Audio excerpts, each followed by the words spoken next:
the Brown Boys. The Brown Boys. The Brown Boys. We the Brown Boys. The Brown Boys. We the Brown Boys. We've seen the push in the back. We know about all that. And yeah, sometimes when you're in this position, it can be difficult to separate professionalism versus competitiveness. All he needed was the red clown nose because he was out there talking like a clown today. And I just think, to me, again, the CP is a legend in this game. You know, again, we were role players in this game. So have some respect for guys. He did play terrible. He'd be the first one to tell you. But the shots that Bev took today were just out of pocket. I know no one else is going to tell him that, so I'm going to tell him that. We were role players in this game. He had like role players or peasants or something. Boy, he is a fool. Sometimes the role players are the glue that you need to win the championship. I won't say how many. Well, is Robert Horry a role player or was he a superstar? Was Bruce Bowen a role player or superstar? Tony Kukoc a role player or superstar? Which one? We got to define what a role player is now with all these labels.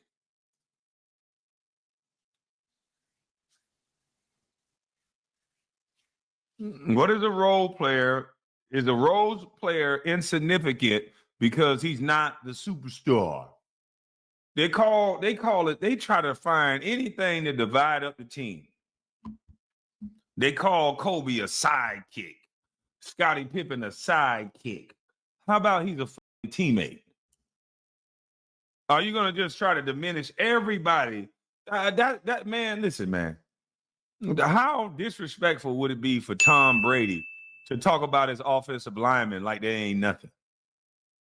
Or Emmitt Smith to talk about his offensive linemen like they meant nothing?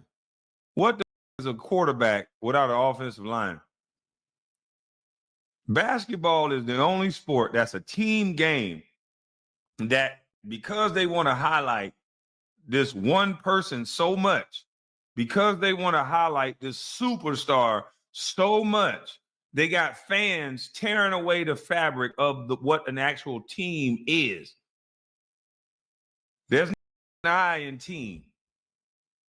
But as MJ used to say, but there's a me. MJ used to be like, hey, they don't say that shit. There ain't no I in team. And he'll be like, hey, but there's an M and an E, motherfucker. He would say that. He'd be like, there ain't no I in team. But there's an M and an E. That corny ass shit. But he did used to say that. And I understood it when he said it. When you got superhuman talent, far as you're going to put it out there offensively and defensively. He led by example. He wanted to win. It wasn't just about scoring for MJ. He believed he was the best, and he believed that style that he played was the style to play. Until Phil Jackson came in and said, no, you get the ball on the backside.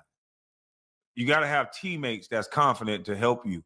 You can't shoot the ball every time and then throw it to one of your teammates and they ain't touched the ball the whole time and you expect them to be able to play. No. Phil was like a player's coach. He understood from a role player's perspective, he understood everybody has to be a part of the game in order to feel a part of the game. Big men, in order to make them feel a part of the game, allow them to do some dribble handoffs. If it was up to some of these basketball players, some of these guards that y'all think are so good at basketball, if it was up to them, they would just run 1-4 flat. They would have the ball in their hands all the time. They would never win, and they would blame their teammates. Not understanding that you got to get the best out of other people. There's people on this team that has skills in their own right. They may not have the same skills you possess. They can't shoot threes. They can't jump over everybody, but they also have skills. And sometimes you have to allow other people's skills to shine as well. And until you find that balance, you won't win. Phil Jackson brought that balance to that team.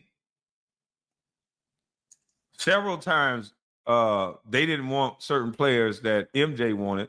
MJ wanted his friends. Carcino did a great job of showing that. They say MJ hated me? Ah, man, ain't nobody worried about these clients. I told you, man. There's the internet and then there's real life. And it's a lot of things stranger than fiction. Now, sometimes how people perceive you on the internet they'll treat you a certain way in public, and then you get that fixed. You have the space and opportunity to get that fixed. Whose team you on here? Who you siding with? Pat Beverly or Matt Barnes? Well, I'm part of the Bev Hive because he was more petty than Richard and Tom combined. But this is the point that I want to make, and I know me and you get this all the time. Have you ever done it? Did you ever play the game? Well, here's the thing. Patrick Beverly played the game. He's been a long-time pro. He's very effective in his role. Now, I agree with Matt Barnes. We are role players, so we kind of know the hierarchy of where our status is. But this is the hypocrisy of the public and even players who always question our credentials or any credentials or the veracity of what media says about players. So you can only criticize if you're at that level. So that literally means by that standard, only Michael Jordan can really make a critique of a player. Because then it becomes a game, well, wait a minute, you're criticizing me. You only made 3 All. Facts. You criticizing me. What did you do? It's like, did you show on the pick and roll or not, dude? Nobody trying to hear all that shit. Let's stop turning it into a pissing contest. Did you show on the pick and roll or not? It's simple. That's why I don't get into it about who the best, who this. I just show a film session and show if you didn't do your job or not. It's your job to have your back to the baseline, you pointing and talking, and you 2-9 in the paint. Is that your job or not? Don't worry about how I played. That's why I call it the film session, so that I could just show the film of what you're doing. But the NBA has made that so hard now because they done sold off every goddamn thing. It's hard to watch an NBA game now. You got to go to 10 different damn channels. YouTube TV ain't cutting it no more. But whenever you can catch a game, and you critique the game and you just keep it about the game, they still have a problem. Oh, but he was the greatest. I'm not taking away from nobody's greatness because in this possession, they didn't run back. Did he run back or not? Kwame Brown Bust Life 2.0. You won't show your own film. Go watch it. It's on the internet. You show it. Why do I need to show my film? I'm not in the NBA no more. Who the hell want to watch a grainy video from the early 2000s when we got 4K video of your players in the NBA now sucking wind and getting their nails done in the backcourt?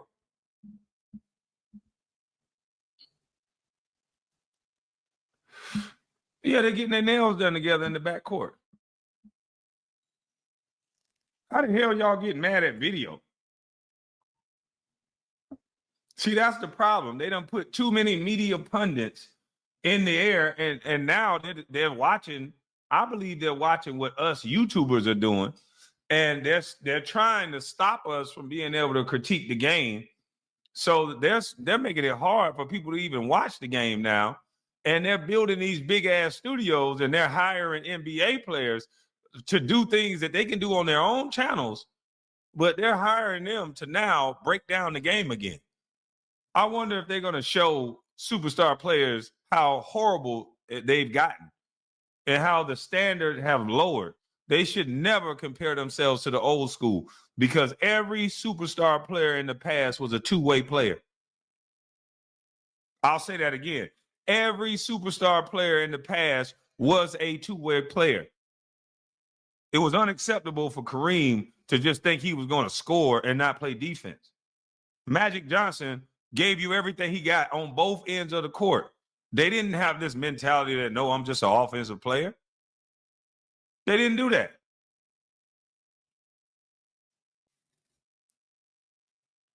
Clyde Drexler can play damn near just as good as MJ and had clamps. These guys must have forgot. Dr. J can go down and get 30, 40 on you and put clamps on you. They must have forgot. Doing all this talking about what these players would do now when you got a 6'9" Dr. J that can do anything with the basketball on offense and will lock you up on defense.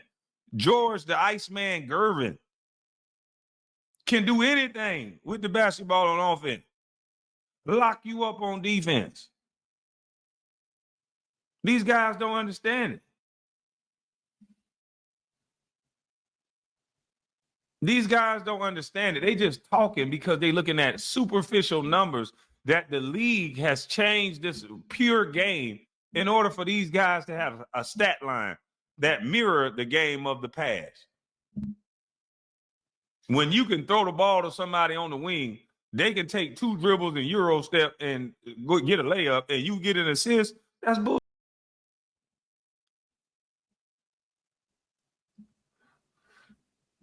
I'm tired of hearing players only talk about stats as if that's what defined the game.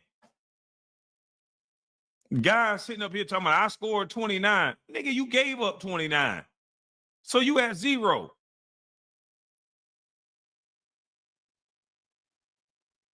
I scored 37 on them people. Well, the other guard scored 32 on you.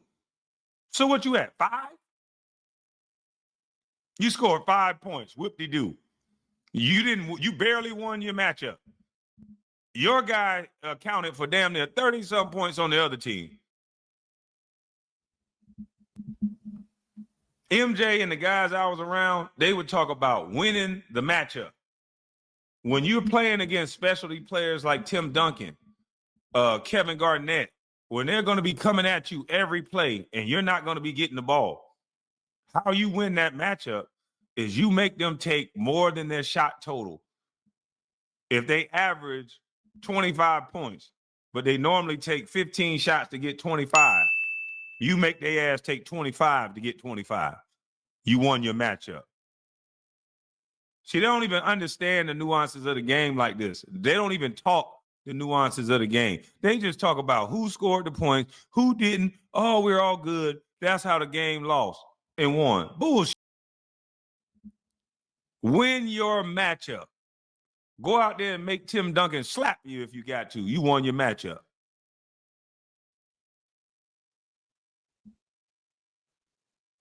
You barely even won your matchup? Shit me. I have a motherfucker mad, boy. I used to have a motherfucker mad. You understand me? When they were coming to see me somewhere, they'd be like, "Oh shit, better sleep up, nigga."